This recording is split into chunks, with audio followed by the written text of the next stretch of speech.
وہ 18 سال کا ایک معصوم سا لڑکا نہیں بلکہ ایک گھاک مرد نظر آ رہا تھا۔ وہ ہکا بکا سی کھڑی تھی۔ مجھے یقین ہے کہ عدالتی کارروائی شروع ہونے کی نوبت ہی نہیں آئے گی، کیونکہ میں زرنگار کو جانتی ہوں۔ وہ احساس کمتری میں مبتلا ایک احمق ترین لڑکی ہے۔ وہ ارمغان کی کسی بات پہ اعتبار نہیں کرے گی اور سب کچھ چھوڑ چھاڑ کر یہاں چلی آئے گی، اور پھر ہم جس طرح چاہیں گے اسے استعمال کریں گے۔ فائزہ شفاقیت کی حد پہ تھی۔ زرنگار کو مزید کچھ سننے کی حاجت نہ تھی۔ میرا ذکر پڑھنے والے میرا راستہ نہ چن لیں، سرے ورق یہ بھی لکھنا مجھے مات ہو گئی تھی۔ وہ ریحان ویلا سے اسی خاموشی سے نکل آئی تھی جس خاموشی سے وہ وہاں آئی تھی۔ آسمان سیاہ بادلوں سے ڈھکا ہوا تھا۔ ہوا کی شدت میں تیزی آ گئی تھی۔ وہ سمت کا تعین کیے بغیر سڑک کنارے چلتی جا رہی تھی۔ الیکٹرک پولز پہ لگے بلبوں کی زرد روشنی میں سارا ماحول سوگواریت میں ڈوبا ہوا معلوم ہو رہا تھا۔ سڑک کنارے لگے درخت تیز ہوا سے ہل رہے تھے۔ وہ جیسے کوئی قیامت کی رات تھی، آگاہی کی رات۔ تیز ہوا کا شور ایسے معلوم ہوتا تھا جیسے کئی جن بھوتوں کی ڈراؤنی سرگوشیاں ہوں۔ اس کی آنکھوں سے آنسو بہتے چلے جا رہے تھے۔ تمہیں انسانوں کی پہچان نہیں زرنگار، ارمغان کی آوازیں اس کا پیچھا کر رہی تھی۔ وہ ٹھیک کہتے تھے، اسے واقعی انسانوں کی پہچان نہ تھی۔ وہ سڑک کنارے فٹ پاتھ پہ بیٹھ گئی۔ خشک پتے ہوا کے زور سے اس کے ارد گرد اڑ رہے تھے۔ گرد اس کی آنکھوں میں گھس رہی تھی۔ وہ اسما اور ریحان کی پرنسس تھی، شہر کے بہت بڑے بزنس مین کی اکلوتی بیٹی۔ وہ زرنگار احمد کیسی بدقسمت تھی۔ آپ نے اسے زہر کیوں نہیں دیا ممی؟ زرنگار کی نگاہوں میں وہ منظر پھر سے گھوم گیا۔ وہ اس کا پیارا سا بھائی اس سے کتنی نفرت کرتا تھا۔ بارش شروع ہو گئی تھی مگر ہوا کے شور اور تیزی میں کمی نہ آئی تھی۔ آپ سب سے بہتر تو ممی ہے، وہ آپ دونوں کی طرح منافق تو نہیں۔ اس کی سماعتوں میں اس کی اپنی آواز گونجی تھی۔ ممی نے مجھ پہ بہت احسان کیے ہیں۔ تمہارے معصوم بچپن کو باپ کی شفقت سے محروم کر دیا، تمہیں نفسیاتی مریض بنا دیا، تمہاری عزت نفس کو کچل دیا، تمہیں اس دنیا میں مس فٹ بنا دیا۔ واللہ کتنے بڑے بڑے احسان کیے ہیں نا تمہاری ممی نے تم پہ۔ اس کے ارد گرد آوازیں ہی آوازیں تھیں۔ اس نے اپنا سر گھٹنوں پہ رکھ لیا۔ بارش تیزی سے برس رہی تھی اور اس کا پورا وجود بھیگتا جا رہا تھا۔ تمہاری عظیم ممی پیسے کے لیے انسانیت کے معیار سے گری ہیں۔ زرنگار نے سسکی لی۔ پیسے سے سب کچھ خریدا جا سکتا ہے زاہد ڈیئر۔ اس کا بدن جھٹکے لے رہا تھا۔ وہ بلند آواز سے رو رہی تھی۔ ہواؤں کا شور بڑھ گیا تھا۔ زرنگار، زرنگار، کوئی اسے پکار رہا تھا۔ وہ اس آواز کو لاکھوں میں پہچانتی تھی۔ وہ جانتی تھی وہ اس کا وہم ہے۔ وہ گھٹنوں میں سر دیے روتی رہی۔ زرنگار، اب کی بار اس کا کندھا ہلایا گیا تھا۔ اس نے ایک جھٹکے سے سر اٹھایا۔ بارش اور آنسوؤں کی موٹی سی چادر کے اس پار وہ وہی تو تھے۔ یہاں کیوں بیٹھی ہو تم؟ کیا ہوا ہے؟ وہ سب کچھ بھلائے پریشانی سے پوچھ رہے تھے۔ زرنگار نے دیکھا کچھ فاصلے میں ان کی گاڑی بھی کھڑی تھی۔ وہ کچھ نہ بول سکی، بس برستی آنکھوں سے ان کی طرف دیکھتی رہی۔ زرنگار، انہوں نے اس کا گال تھپ تھپایا تھا اور وہ بے اختیار ہی سسکتے ہوئے ان کے سینے سے جا لگی تھی۔ مجھے اپنے ہاتھوں سے مار دے ارمغان، میں واقعی آپ کے لائق نہیں ہوں۔ وہ بری طرح کر لا رہی تھی۔ ارمغان نے اسے بازوؤں کے حلقے میں لے لیا تھا۔ بارش زور و شور سے جاری تھی۔ ارمغان نے اس کی ہر بات تحمل سے سنی تھی اور اسے آرام کرنے کا کہہ کر کمرے سے چلے گئے تھے۔ انہوں نے اسے کوئی تانا نہ دیا تھا، کسی قسم کا طنز نہ کیا تھا۔ وہ اس کے لیے جیسے سرتاپا مہربانی تھے۔ وہ شرمندہ تھی کہ اس نے ان کے خلوص پر شک کیا تھا، مگر ارمغان کے رویے سے ایسا ہرگز بھی ظاہر نہ ہوا تھا کہ وہ اس سے خفا ہیں۔ وہ مختلف سوچوں میں الجھی ہوئی سو گئی تھی۔ اگلی صبح اس کی آنکھ کھلی تو ارمغان کو یونیورسٹی جانے کے لیے تیار ہوتے دیکھا۔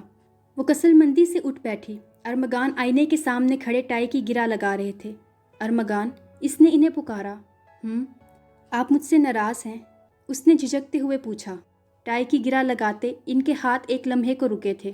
نہیں، ایک حرفی جواب دے کر وہ پھر سے اپنے کام کی طرف متوجہ ہو گئے۔ آپ ممی کو لیگل نوٹس بھجوائیں گے؟ اٹس اپ ٹو یو، اگر تم چاہو گی تو ہی اس سلسلے کو آگے بڑھاؤں گا۔ اب میں نہیں چاہتا کہ تمہارے علم میں لائے بغیر کوئی بھی قدم اٹھاؤں۔ وہ آئینے کے سامنے سے ہٹ آئے تھے۔ پتہ نہیں کیا کرنا چاہیے، زرنگار نے بے بسی سے کہا۔ دیکھو زرنگار، مسئلہ دولت جائیداد کا نہیں ہے۔ ہمیں اللہ نے سب کچھ عطا کیا ہے، الحمدللہ۔ بات اصول کی ہے۔ ان سب نے تمہارے ساتھ فراڈ کیا ہے، ظلم کیا ہے، اور ظالم کے ظلم کو چپ چاپ برداشت کرنا بھی ظالم کی پشت پناہی کرنے کے مترادف ہے۔ انہوں نے ایک لمحے کو رک کر سنجیدہ لہجے میں کہا تھا۔ زرنگار نے دھیرے سے اسبات میں سر ہلایا۔ اسے اب بہت کچھ سمجھ آنے لگا تھا۔ ارمغان اپنا لیپ ٹاپ بیگ میں رکھنے لگے۔ ارمغان، ہم کیس ضرور کریں گے۔ میں اپنی گم کردہ شناخت کو دوبارہ حاصل کرنے کے لیے ضرور کوشش کروں گی، وہ پرعزم لہجے میں بولی تھی۔ ارمغان دھیرے سے مسکرائے تھے۔ اور تم ایسا کامیابی کے ساتھ کر سکتی ہو۔ شام کو ملاقات ہوتی ہے۔ اللہ حافظ۔ انہوں نے ہولے سے اس کا سر تھپتھپایا اور لیپ ٹاپ اٹھا کر کمرے سے چلے گئے۔ وہ بے تاثر چہرے کے ساتھ بیٹھی رہی تھی۔ ارمغان نے اسے اپنے دوست وکیل سے ملوایا تھا اور کیس کے مختلف پہلوؤں پر گفتگو کے بعد وکیل نے اس کو یقین دلوایا تھا کہ یہ ایک سیدھا سادہ سا کیس تھا۔ ڈی این اے ٹیسٹ کے نتیجے سے ہی سب کچھ ثابت ہو جانا تھا۔ پھر کیس شروع ہوا۔ پہلی پیشی پر ہی عدالت نے ڈی این اے ٹیسٹ کا حکم دے دیا تھا۔ اگلی تاریخ 15 دن کے بعد کی تھی۔ فائزہ نے ہر ممکن کوشش کی تھی کہ ڈی این اے کی رپورٹ میں گھپلا کیا جا سکے، لیکن ارمغان کے ایک ایس پی دوست کی مدد سے وہ لوگ کوئی گھپلا نہ کر سکے تھے۔ فائزہ اپنی دانست میں رپورٹ بدلوا چکی تھی، لیکن ارمغان کے دوست نے ڈاکٹرز کو اچھی طرح سمجھا کر اصل رپورٹ ہی وکیل تک پہنچائی تھی۔ فائزہ اور اس کا وکیل مکمل دھوکے میں ہی تھے۔ زاہد کی فائل سے فیک ڈی این اے کی رپورٹ کب غائب ہوئی اور کب اس کی جگہ اصلی رپورٹ آئی تھی، اس کے فرشتوں کو بھی خبر نہ ہو سکی تھی۔ بہرحال اگلی پیشی کی ڈی این اے ٹیسٹ کی رپورٹ عدالت میں پیش کی گئی، جس کے مطابق زرنگار، علی اور حمدان سگے بہن بھائی ثابت ہوئے تھے۔ اس انکشاف کے ساتھ ہی فائزہ کے وکیل زاہد شکیل کا کردار بھی مشکوک ہو گیا، کیونکہ وہ ریحان احمد مرحوم کا لیگل ایڈوائزر تھا اور ان کی وصیت بھی اسی کے پاس تھی۔ لہٰذا عدالت نے فی الفور زاہد شکیل کو حراست میں لینے کا حکم دے کر اس کے خلاف فریب دہی کا مقدمہ درج کرنے کی ہدایت کر دی تھی۔ فائزہ سے بیان حلفی لیا گیا، جس میں اس نے اس بات کا حلف اٹھایا کہ وہ ریحان احمد مرحوم کی وصیت کے متعلق بالکل لا علم تھی اور جو بھی گھپلا کیا وہ زاہد نے اکیلے ہی کیا۔ اس نے زرنگار کی شادی کے روز کا حوالہ دے کر زاہد کی بدنیتی عدالت کے سامنے عیاں کر دی تھی۔ عدالت نے ریحان احمد مرحوم کی جائیداد کو شرع کے مطابق ان کے تینوں بچوں میں تقسیم کرنے کا حکم دے کر عدالت برخاست کرنے کا حکم ہی دیا تھا کہ کمرہ عدالت میں ایک عجیب تماشا ہوا تھا۔ زاہد شکیل، جس کو ہتکڑی لگائی جا رہی تھی، اچانک ہی فائزہ سے الجھ گیا۔ تجھ ذلیل عورت کی وجہ سے میں ذلیل ہو گیا، وہ دانت پیس کر بولا تھا۔ او شٹ اپ، تم جیسے دھوکے باز اسی قابل ہوتے ہو، فائزہ تنفر امیز لہجے میں بولی۔ گھٹیا عورت، میں نے تیری معاونت کی اور تو نے مجھے ہی پھنسا دیا، کسی فاحشہ کی طرح تو نے مجھے اکسایا تھا۔ زاہد کف اڑا رہا تھا۔ تم دودھ کے دھلے نہیں ہو، اب اپنے گناہوں کا الزام مجھ پہ مت دھرو، فائزہ نے لاپرواہی سے کہا۔ میں گواہی دوں گی کہ یہ عورت بھی اس سب میں شامل تھی، زرنگار نے اپنے برابر بیٹھے ارمغان سے کہا۔ ذرا رکو، ابھی یہ دونوں خود ہی سب کچھ اگل دیں گے، ارمغان نے اطمینان سے جواب دیا۔ ذلیل عورت، تیرے گناہ میرے گناہوں سے کہیں زیادہ بڑے ہیں۔ میں نے تو صرف وصیت میں گھپلا کیا تھا اور نگار کی شادی والے دن کے ڈرامے میں حصہ لیا تھا، مگر تو نے تو اپنے شوہر کو ہی مار ڈالا تھا ڈائن۔ زاہد کی اس بات کا فائزہ پہ کچھ عجیب سا اثر ہوا تھا، لیکن اسے خوف یا حیرت نہیں کہا جا سکتا تھا، وہ تو حقیقتاً غضبناک ہو گئی تھی۔ پولیس اہلکاروں کی پرواہ کیے بغیر ہی وہ کسی بھوکی شیرنی کی طرح زاہد پر پڑ پڑی تھی۔ ذلیل کتے، تجھے زندہ نہیں چھوڑوں گی۔ زنانہ پولیس اہلکاروں نے آگے بڑھ کر اسے دونوں بازوؤں سے پکڑ لیا تھا، مگر وہ خود کو چھڑانے کی صحیح کرتے ہوئے مغلزاد بک رہی تھی۔ ہاں، تو ہے ہی قاتل، تیرے لیے کسی کو مار دینا کون سی بڑی بات ہے؟ تو نے تو اپنے شوہر کو نہ بخشا تھا جو تجھ پہ جان دیتا تھا۔ زاہد بھی غصے سے بے قابو ہو رہا تھا۔ آرڈر، جج صاحب کی پروقار آواز کمرہ عدالت میں گونجی۔ پھر کچھ ہی لمحوں بعد جج صاحب کی ہدایت پہ زاہد شکیل کو کٹکڑے میں لایا گیا اور اس نے اپنا حلفی بیان دینا شروع کیا۔ مجھے اپنے سارے گناہوں کا اعتراف ہے اور یہ سب میں نے اس عورت کے کہنے پر ہی کیا تھا، لیکن یہ عورت سارا الزام مجھ پہ دھر کر خود بری الزماں ہونا چاہتی ہے اور میں یہ نہیں ہونے دوں گا۔ اس نے طارق اور ڈاکٹر عالیان کے ساتھ مل کر ریحان احمد کو سلو پوائزن کے ذریعے مارا تھا، ورنہ وہ تو مکمل طور پر فٹ تھا، اسے کوئی بیماری نہ تھی۔ اس عورت نے ساری جائیداد پہ جلد از جلد قابض ہونے کے لیے یہ سب کیا تھا۔ رہ گئی زرنگار، تو اس نے بچپن سے ہی اس قدر دبا کے رکھا ہوا تھا کہ وہ تو ایک لفظ بھی کسی کے سامنے منہ سے نکالنے کی اہلیت نہیں رکھتی تھی۔ زاہد کے انکشافات پہ زرنگار کی آنکھوں میں نہ جانے کتنے ہی منظر گھوم گئے تھے۔ اس کے ہینڈسم سے ڈیڈی کی صحت تو واقعی قابل رشک ہوا کرتی تھی، ان کو اچانک سے کیا ہو گیا تھا یہ سمجھنے سے وہ تب بھی قاصر تھی۔ اس عورت نے ریحان کے فیملی ڈاکٹر کاظم بخاری کی چھٹی کروا کر آلیان کو ہائر کر لیا تھا۔ آلیان کو اس سے طارق نہیں ملوایا تھا، اس فحشہ کے طارق کے ساتھ بھی تعلقات تھے۔ زاہد نے حقارت سے فائزہ پہ نظر ڈالی جو پولیس اہلکاروں کے جنگل میں جکڑی کھڑی تھی۔ وہ اچانک چیخ کر گالیاں بکنے لگی۔ زرنگار نے لمحوں میں صدیوں کا حساب لگایا تھا۔ ڈیڈی کی بیماری کے ایام میں کاظم انکل ایک بار بھی ان کا معائنہ کرنے نہ آئے تھے، اور تب وہ سمجھتی تھی کہ ڈاکٹر آلیان کی صورت میں فائزہ شہر کے سب سے بڑے ڈاکٹر سے ڈیڈی کا علاج کروا رہی تھی۔ اس کی نگاہوں میں ڈیڈی کا دن بدن کمزور ہوتا وجود گھوم گیا۔ اسے لگا وہ آج پھر سے یتیم ہو گئی ہے۔ ممی، کیا یہ سچ ہے؟ علی اٹھ کھڑا ہوا تھا۔ یہ شخص بکواس کر رہا ہے، فائزہ چلائی۔ زرنگار نے تعصب سے اس منظر کو دیکھا۔ جج صاحب نے فائزہ کو حراست میں لینے کے ساتھ ساتھ طارق اور ڈاکٹر عالیان کو بھی حراست میں لینے کا حکم دیا اور ملزمان کو اگلی پیشی پہ پیش کرنے کا حکم دے کر عدالت برخاست کر دی تھی۔ فائزہ اور زاہد کو حوالات بھیج دیا گیا تھا۔ علی اور حمدان نے فائزہ کو یقین دلایا تھا کہ وہ اس کے لیے بہترین وکیل کو ہائر کریں گے۔ اگلے روز طارق اور عالیان کو بھی گرفتار کر لیا گیا۔ علی اور حمدان نے فائزہ کے لیے بہترین وکیل ہائر کیا تھا۔ زرنگار کے وکیل نے یقین دہانی کرائی تھی کہ یہ کیس ایک آسان کیس ہی ثابت ہوگا۔ پیشی شروع ہوئی اور تمام ملزمان کو عدالت میں پیش کیا گیا۔ دونوں طرف کے وکلاء نے ملزمان سے جرح کی تھی۔ ڈاکٹر عالیان اور طارق نے فائزہ اور زاہد کو پہچاننے سے ہی انکار کر دیا تھا۔ زاہد نے پھر سے اپنا بیان دہرا دیا۔ فائزہ نے تمام الزامات کو مسترد کر دیا تھا، جبکہ زرنگار نے بھی ان سب کے خلاف گواہی دی تھی۔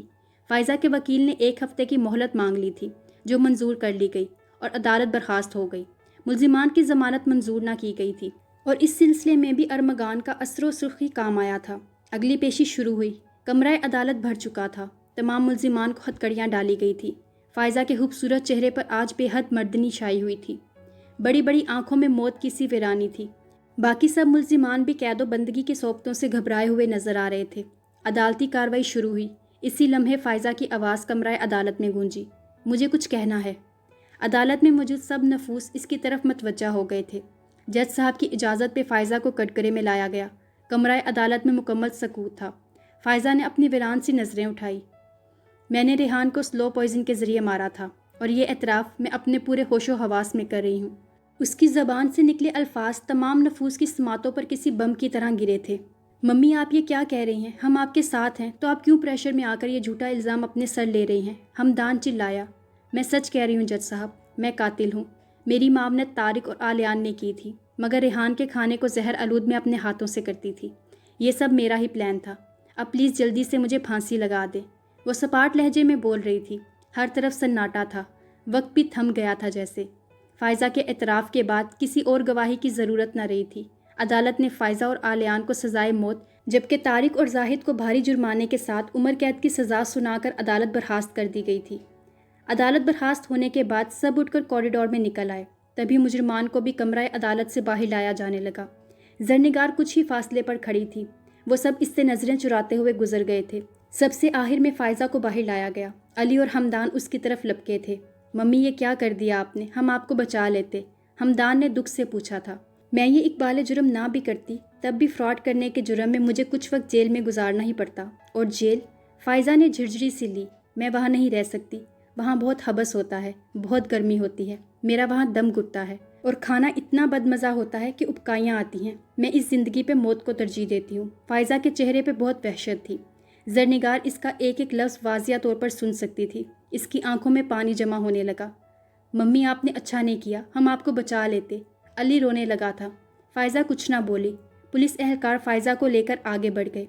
جاتے جاتے فائزہ نے ایک بار پلٹ کر اس کی جانب دیکھا تھا۔ اس آخری نظر میں کتنی ویرانی، کتنی حسرت تھی۔ زرنگار سر تپا لرز گئی۔ ارمغان اسے چلنے کو کہہ رہے تھے، لیکن وہ علی اور حمدان کے پاس چلی آئی۔ وہ دونوں برستی آنکھوں کے ساتھ گمسم کھڑے تھے۔ تم نے جائیداد کی خاطر ہم سب کو تباہ کر دیا۔ علی اسے دیکھتے ہی نفرت سے بولا۔ مجھے دولت نہیں، اپنے بھائی چاہیے، ان کی محبت چاہیے۔ وہ رو پڑی تھی۔ I hate you. اچھا ہوتا اگر ممی ڈیڈی کی بجائے تمہیں زہر دے دیتی۔ حمدان نے نفرت امیز نگاہ اس پر ڈالی۔ میں تم دونوں کی بہن ہوں، بہت محبت کرتی ہوں تم سے۔ وہ جیسے منت کر رہی تھی، لیکن ہمیں تم سے نفرت ہے۔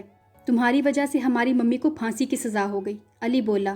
ممی نے گناہ کیے تھے اس لیے ان کو سزا ملی، مگر تم دونوں تو میرے بھائی ہو، مجھ سے یوں نفرت نہ کرو۔ ممی نے جو کیا بالکل ٹھیک کیا، تم بھی ڈیڈی کے ساتھ ہی مر جاتی تو اچھا ہوتا۔ حمدان نے زہر ہندک لہجے میں کہا۔ وہ ہمارے باپ تھے۔ وہ صدمے سے چلائی۔ وٹ ایور، ہمیں اپنی ماں سے بڑھ کر کوئی عزیز نہیں۔ علی بھی جواباً چلایا تھا۔ اس سے اپنی سماعتوں پہ یقین نہ آیا تھا۔ ہماری نظروں کے سامنے سے دفع ہو جاؤ۔ حمدان نفرت سے بولا تھا۔ میں بہن ہوں تم دونوں کی۔ وہ بلک رہی تھی۔ تم ہماری بہن نہیں ہو، تم ڈائن ہو، چڑیل ہو۔ چلو علی۔ حمدان علی کا بازو پکڑ کر آگے بڑھ گیا تھا۔ وہ برستی آنکھوں کے ساتھ وہیں کھڑی رہی۔ چلو زرنگار، گھر چلیں۔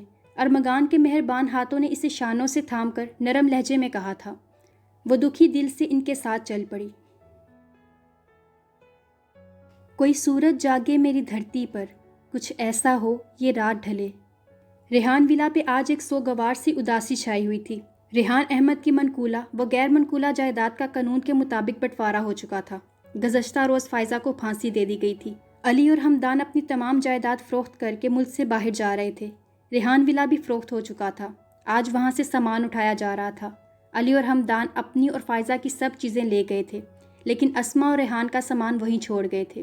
زرنگار اپنے ماں اور باپ کی کچھ یادیں سمیٹنے چلی آئی۔ تقریباً تمام کمروں کو خالی کیا جا چکا تھا۔ ارمغان سوزوکی میں سامان لوڈ کروا رہے تھے اور وہ ایک سے دوسرے کمرے میں چکراتی پھر رہی تھی۔ کوئی ہاتھ میں تھامے ہاتھ میرا، کوئی لے کر مجھ کو ساتھ چلے۔ وہ ڈیڈ کے کمرے کے عین وسط میں کھڑی تھی۔ اس کی نظروں کے سامنے کچھ دھندلے دھندلے منظر گڈمڈ ہو رہے تھے۔ وہ ڈیڈی کی لاڈلی پرنسس تھی۔ کتنا پیار کرتے تھے وہ اس سے، مگر بیچ راہ میں اس کا ساتھ چھوڑ گئے تھے، ایک بار فائزہ سے ہار مان کر اور دوسری بار موت کے آگے ہار کر۔ اور وہ بیٹھے میرے پہلو میں اور میرے ہاتھ میں ہاتھ دھرے۔ وہ آگے بڑھ کر گلاس ونڈو کے قریب آ گئی اور سلائڈ کھسکائی۔ باہر کی خوشگوار ہوا اندر داخل ہوئی تھی۔ تم ہماری بہن نہیں ہو، وی ہیٹ یو۔ اس نے ہلکی سی سسکی لی۔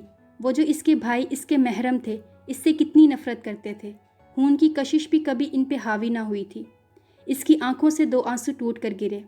چلیں زرنگار۔ ارمغان کی آواز پر وہ چونک کر پلٹی۔ وہ کمرے کے دروازے میں کھڑے تھے۔ ارمغان، آپ یہ سب کیسے جان گئے تھے؟ وہ کھوئے کھوئے لہجے میں بولی۔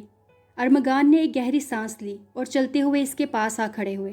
زرنگار، میں نے تم سے شادی کی وجہ تمہیں بتائی تھی نا، اس میں کچھ بھی جھوٹ نہیں، مگر جب آہستہ آہستہ میں نے تمہیں جاننا شروع کیا تو مجھے تمہارے ماضی کے متعلق تجسس ہونے لگا، اسی لیے میں نے تم سے سب دریافت کیا تھا۔ اس کے بعد اس کی تصدیق کی۔ زرنگار، یہ سب سازشیں اتنے مضبوط پلاٹ نہیں رکھتی تھی کہ تم یوں ٹریپ ہو جاتی۔ ان سب نے تمہیں دماغی بیچارگی میں مبتلا کرنے کی کوشش کی تھی، اور تم اس قدر بیچارگی میں مبتلا ہو گئی کہ بالکل سامنے کی باتیں بھی نہ سمجھ سکی۔ اس لیے ان لوگوں نے تمہیں ہر طرح ایکسپلائٹ کیا۔ میں نے بہت جلد یہ جج کر لیا تھا کہ تم خود کو بالکل ہی بےکس و لاچار سمجھتی ہو۔ لیکن پھر وہ ویلکم پارٹی کی ریہرسلز کا دن تھا جب تم میرے ساتھ آ کھڑی ہوئی تھی، صرف مجھے ان لڑکیوں کے سامنے سے ہٹانے کے لیے باہر لے آئی تھی۔ اس دن مجھے لگا کہ جو لڑکی اپنی چیز کے لیے اتنی پوزیسو ہو سکتی ہے وہ اتنے عرصے بیوقوف کیوں بنتی رہی۔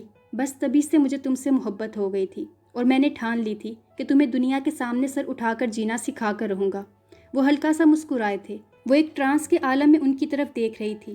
میں نے تھوڑا سا غور کیا تو مجھے لگا کہ دال میں کچھ کالا ضرور ہے، اس لیے میں اپنے دوست سے ملا۔ ہم نے اپنی طرف سے کچھ تحقیقات کروائیں۔ جمشید ایس پی نے بھی میری کافی ہیلپ کی، اور ہمیں یہ سمجھ میں آ گیا کہ یہ سب ایک سازش ہے۔ میں تمہارے کچھ رشتہ داروں سے بھی ملا، مگر کسی نے بھی عدالت میں گواہی دینے پر آمادگی کا اظہار نہ کیا۔ بہرحال میں نے فائزہ اور ظاہر شکیل سے براہ راست بات کی، اور فائزہ تمہارے پاس دوڑی آئی۔ اس کے بعد کے سب واقعات تو تم جانتی ہی ہو۔ وہ خاموش ہو گئے تھے۔ زرنگار پلٹ کر کھڑکی سے باہر دیکھنے لگی۔ مجھے یہ اندازہ نہیں تھا کہ یہ لوگ قاتل بھی ہیں۔ سچ میں انسان جب گرنے پہ آتا ہے تو ابلیس کو بھی مات دے دیتا ہے۔ وہ گہری سانس بھر کر بولے تھے۔ ڈیڈی نے ہمیشہ مجھے بیچ راستے میں چھوڑا۔ کیا تھا جو وہ فائزہ سے شادی کے بعد بھی میری طرف سے بے پرواہ نہ ہوتے، مجھے اہمیت دیتے، پروٹیکشن دیتے۔ انہوں نے مجھے چھوڑ دیا، اور جسے اپنے چھوڑ دیں اسے غیر مل جاتے ہیں۔ ارمغان، وہ کھڑکی سے باہر کسی غیر مرئی نقطے پر نظریں جمائے ہوئے کھوئے کھوئے لہجے میں بول رہی تھی۔ انسان خطا کا پتلا ہوتا ہے زرنگار، اپنے باپ سے بدگمان نہ ہو۔ انہوں نے اس کے شانے پہ ہاتھ رکھ کر نرم لہجے میں کہا۔ ممی تو میری کچھ نہیں تھی، مگر علی اور ہمدان تو میرے بھائی۔ اس کی آواز دکھ سے حلق میں پھنس گئی تھی۔ میں نے ان سے کبھی نفرت نہیں کی، پھر انہیں مجھ سے اتنی نفرت کب ہو گئی، کیوں ہو گئی؟ اگر رشتے کی نوعیت سوتیلی ہو تو خون کی کشش غالب آ ہی جاتی ہے، لیکن اگر رشتوں کی فطرت میں سوتیلا پن ہو تو حسد اور نفرت کے جذبات ہی دلوں میں پرورش پاتے ہیں۔ اور زرنگار، انسان کی فطرت کبھی نہیں بدلتی۔ زرنگار ان کی طرف پلٹی۔ اس کا چہرہ آنسوؤں سے تر تھا۔ اور آپ نے جو احسانات مجھ پہ کر دیے ہیں، میں ساری عمر بھی ان کا بدلہ نہ چکا پاؤں گی، اس نے نم لہجے میں کہا تھا۔ محبت میں صلے کی تمنا کے لیے کچھ نہیں کیا جاتا۔ محبت تو بے لوث ہوتی ہے۔ میں تمہیں ایک پر اعتماد انسان دیکھنا چاہتا تھا، اور اس کے لیے مجھ سے جو ہو سکا میں نے کیا، وہ مضبوط لہجے میں کہہ رہے تھے۔ آنسو پہنچ کر میری آنکھوں سے رکے رکے لہجے میں کہے، تم میری بیوی ہو، میری اولین چاہت، میری زندگی کی ہر خوشی تم سے تم تک محدود ہے، اور پلیز آئندہ تم نے رونا نہیں۔ انہوں نے بڑی نرمی سے اس کے اشکوں کو اپنی انگلیوں کے پوروں پہ سمیٹا تھا۔ کیوں مجھ سے تم ہو خفا خفا، کیوں یوں روٹھے بیٹھے ہو؟ مجھے افسوس ہے کہ میں نے کچھ دن تمہیں اگنور کر کے تمہیں دکھ دیا، بعض دفعہ اپنی باتوں سے تمہیں ہرٹ بھی کیا۔ یوں تنہا سفر کبھی کٹتا نہیں، آؤ ہم تم دونوں ساتھ چلیں، لیکن آئندہ زندگی میں انشاءاللہ میری ذات سے تمہیں کبھی کوئی تکلیف نہیں پہنچے گی۔ وہ اس کا ہاتھ تھامے محبت سے کہہ رہے تھے۔ آئی لو یو ارمغان، وہ بس اتنا ہی کہہ سکی تھی۔ آئی لو یو ٹو زرنگار، آؤ اپنے گھر واپس چلیں۔ انہوں نے اس کے شانے پہ بازو پھیلا کر قدم آگے بڑھائے تھے۔ وہ ان کے ساتھ قدم سے قدم ملا کر چلتی ہوئی ریحان ولا سے باہر آئی۔ اب وہاں سے ریحان احمد کے نام کی تختی ہٹائی جا چکی تھی۔ چوکیدار گیٹ بند کر رہا تھا۔ ارمغان گاڑی کا دروازہ کھولے اس کے منتظر تھے۔ زرنگار نے گاڑی میں بیٹھنے سے قبل ایک بار پلٹ کر اس شاندار عمارت کی طرف دیکھا۔ گیٹ پر بڑا سا تالا ڈال دیا گیا تھا۔ وہ آج اپنے تاریک ماضی کا ہر باب بند کر آئی تھی۔ ارمغان کی سنگت میں اس کا خوشیوں سے بھرپور روشن مستقبل اس کا منتظر تھا۔